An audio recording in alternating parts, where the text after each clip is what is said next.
মেধাবী হলে দেশ এবং জাতিরই সঠিক পথর দিশা দিতে পারে উল্লেখ করি আনোয়ারা উপজেলা সহকারী কমিশনার ভূমি দীপক ত্রিপুরা হই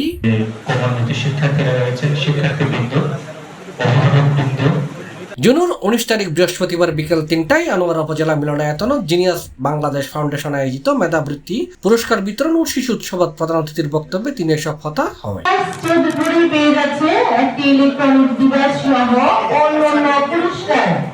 অনুষ্ঠানত বিশেষ অতিথি আনোয়ারা উপজেলা হিসাব রক্ষণ অফিসার মোহাম্মদ শহীদুল ইসলামে হই সম্মানিত প্রেসিডেন্ট মহোদয় আনোয়ারা উপস্থিত আছেন বিশেষ অতিথি লাইলা সুমান ফাউন্ডেশনের চেয়ারম্যান অ্যাডভোকেট ফজল আমিন চৌধুরী হয় এবং সদস্যবৃন্দ আর বিশেষ করে আমার কমিউনিটি ভাইরা বোনেরা আসসালামু আলাইকুম।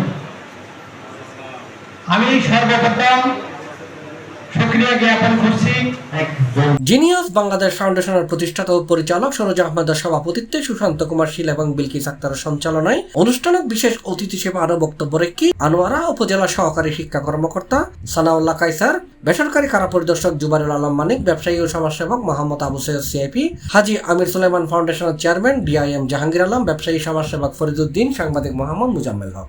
এই সময় অন্যান্যর মাঝে জিনিয়াসের সাংগঠনিক সম্পাদক মোহাম্মদ রিদওয়ানুল হক, নাট্যজন মীর জুবেদ, এনবি রাজু, শাওলিং কুংফু একাডেমির প্রধান প্রশিক্ষক মহসিন পারভেজ, সাংবাদিক খালেদ মনসুর, সাংবাদিক রূপন দত্ত, সাংবাদিক সোহেল, নুরুল আজিম, নাসিমউদ্দিন, শাহিদুর রহমান, তানজিম আহমেদ, শাহিদুল ইসলাম, তাস্তব আহমেদ উপস্থিত আছেন।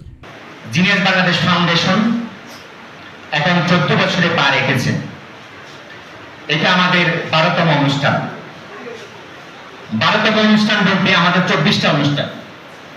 তার মানে আমরা শুধু এখানে নয়, চট্টগ্রাম মহানগরেও এই জিনিয়াস মেধাবৃত্তি অনুষ্ঠান করে থাকি এবং আমাদের আওতাভুক্ত চট্টগ্রাম পুরো মহানগর সহ 41টা ওয়ার্ড।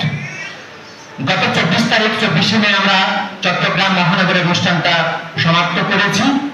এরপর মাঝখানে ঈদুল আজহার জন্য একটা বিরতি গেছে, এরপরে আজকের এই আয়োজন। অনুষ্ঠানত আনোয়ারা উপজেলার বিভিন্ন শিক্ষা প্রতিষ্ঠানত 200 শতাধিক মেধাবী শিক্ষার্থীর হাতত পুরস্কার হিসেবে ল্যাপটপ, নগদ অর্থ, ক্রেস্ট, সনদ, বই সহ বিভিন্ন শিক্ষা উপকরণ দেওয়া হয়।